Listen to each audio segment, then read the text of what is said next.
Likky Lavji is known as the Blind Spot Navigator. He's a keynote speaker, and he helps people and organizations discover their blind spots to power performance. With over 25 years entrepreneurial experience, Likky has been acknowledged by leading organizations including Lenovo Canada, Ingram Micro, and Royal Bank of Canada for his ability to redefine networking and his innovative approach to conducting business, giving value to others, and showing people the tools to overcome their barriers. Hey, I'm so glad to have you on the show here. Good morning. Good morning. Let me ask you a few questions here. First off, what is your personal definition of success? Just being happy and making others happy. It's a true belief of mine to help others so that they can actually find where they're struggling. And that's a true success for me. Okay, I like that. Can you share what steps you take daily to improve?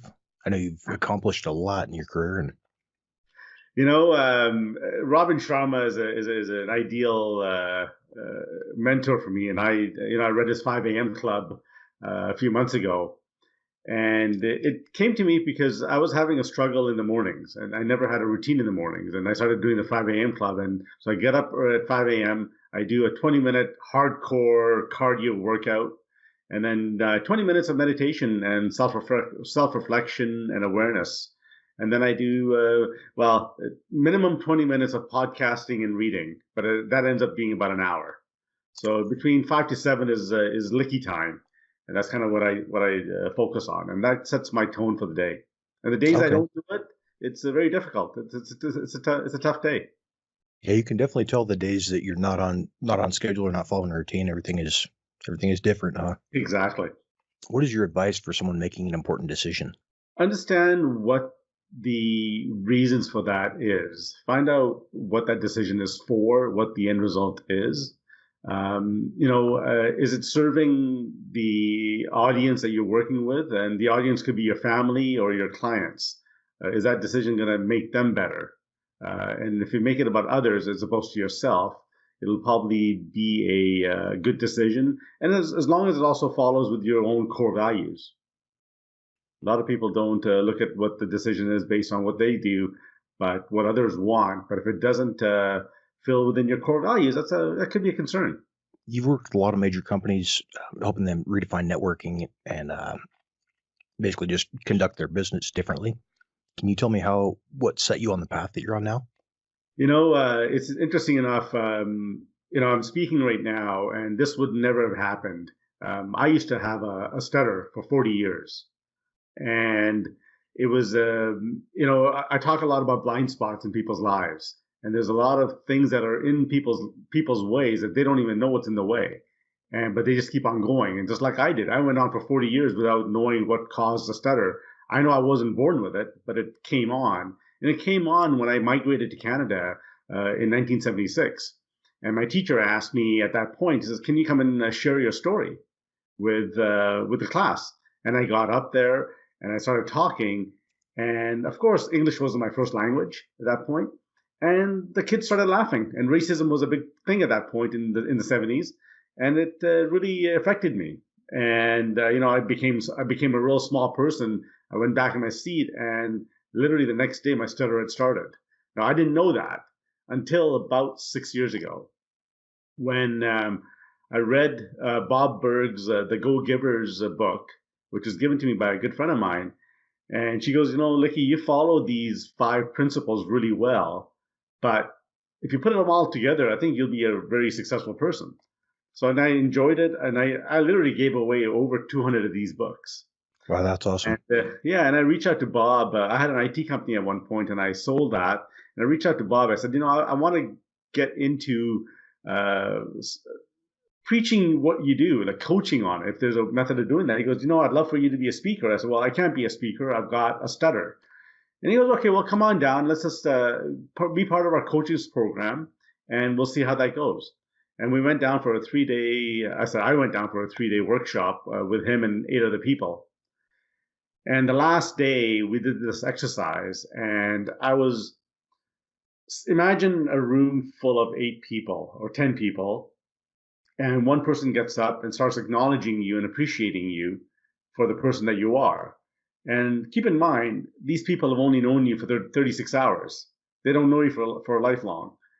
And it went around. So, person one would get up and appreciate me, and person two, same thing, person three, same thing. And these were words that I thought I hadn't heard ever. So by the fourth or fifth person went down, I was actually in tears. I broke down.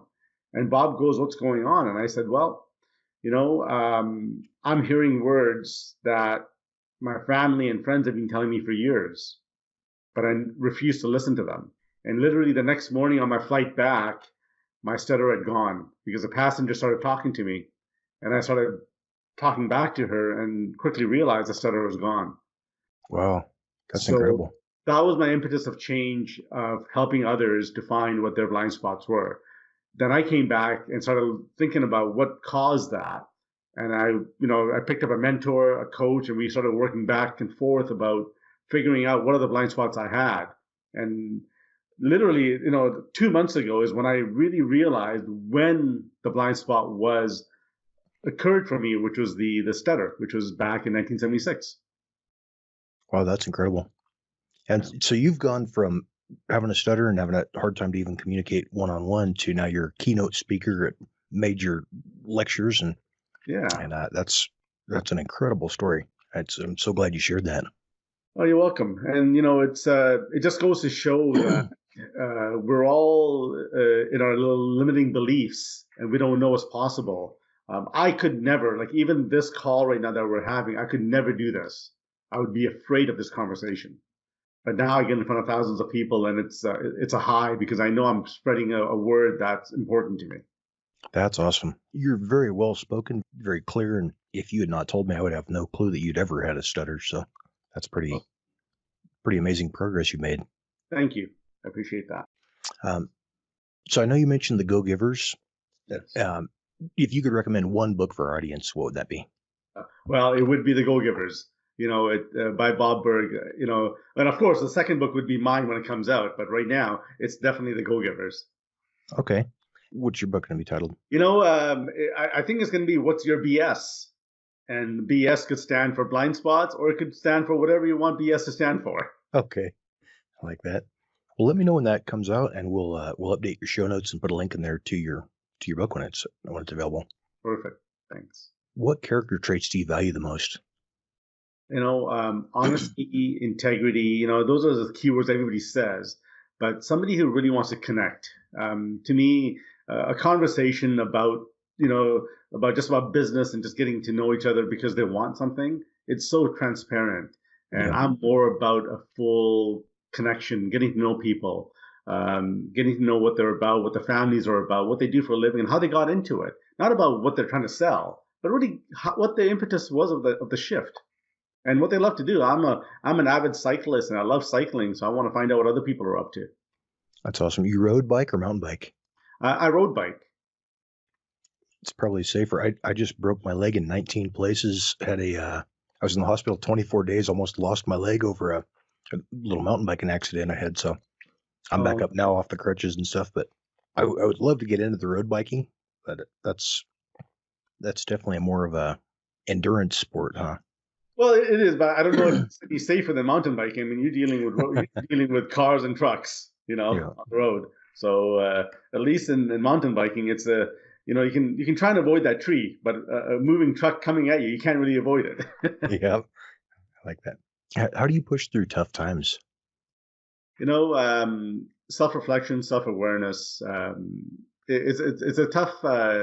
It's a tough trait to start. Mindfulness is important, and we all want to learn about mindfulness. And I'm still trying to develop it. I think it's an ongoing practice, and it's taking a deep breath. I used to be a very reactive person.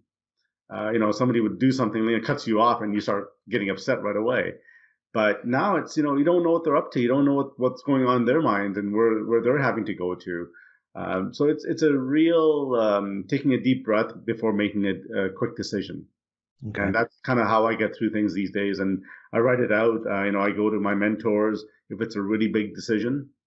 And I go to my wife. We've been married 30 years, and I go to her for a lot of advice. We bounce ideas back and forth. That's awesome.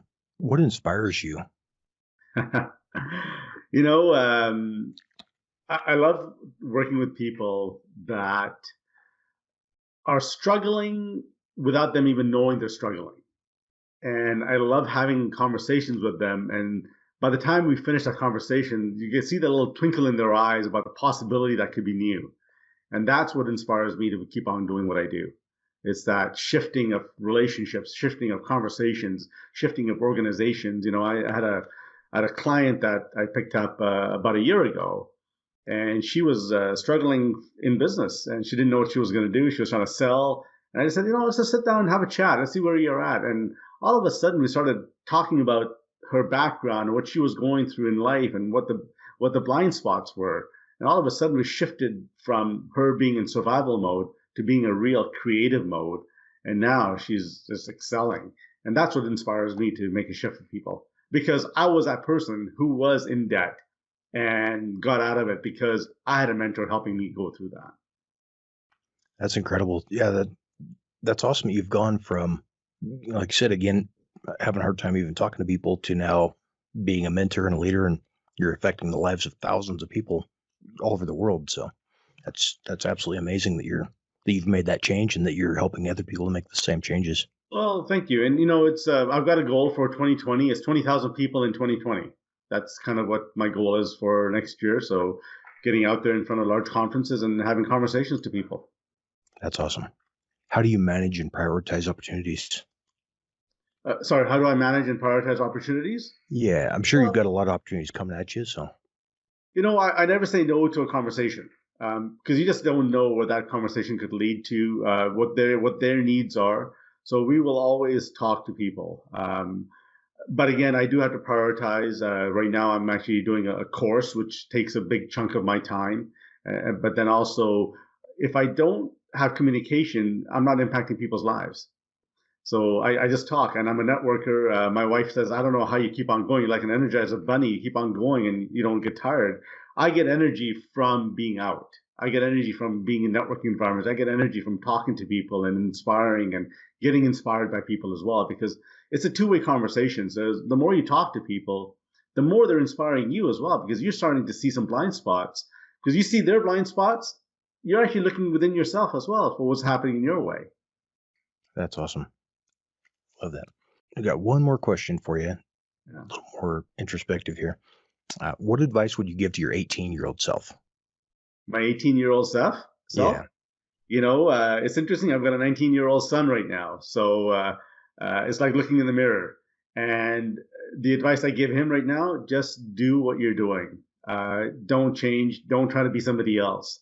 So at 18, I dropped out of high school. And that was probably the toughest decision for me, because when I had that stutter, school was a very difficult part for me. And I was labeled as ADHD, but I wasn't ADHD. I just learned differently. I learned visually as opposed to being labeled. And when you're labeled, you live with that. And that was the biggest challenge for me. So when I was 18, I quit school. I started traveling. I actually moved to Dallas for a couple of years. I think all of those things helped me become who I am today. I think a university education probably would have shortened my learning skills, but I don't think it would have given me the life skills that I've gotten today. So I keep on telling my son, just keep on doing what you want, be passionate, but don't waste your life. Just learn from it. Everything you make a mistake on, learn from it, see what the teaching point is on it. That's awesome, man. I love that advice. Thanks.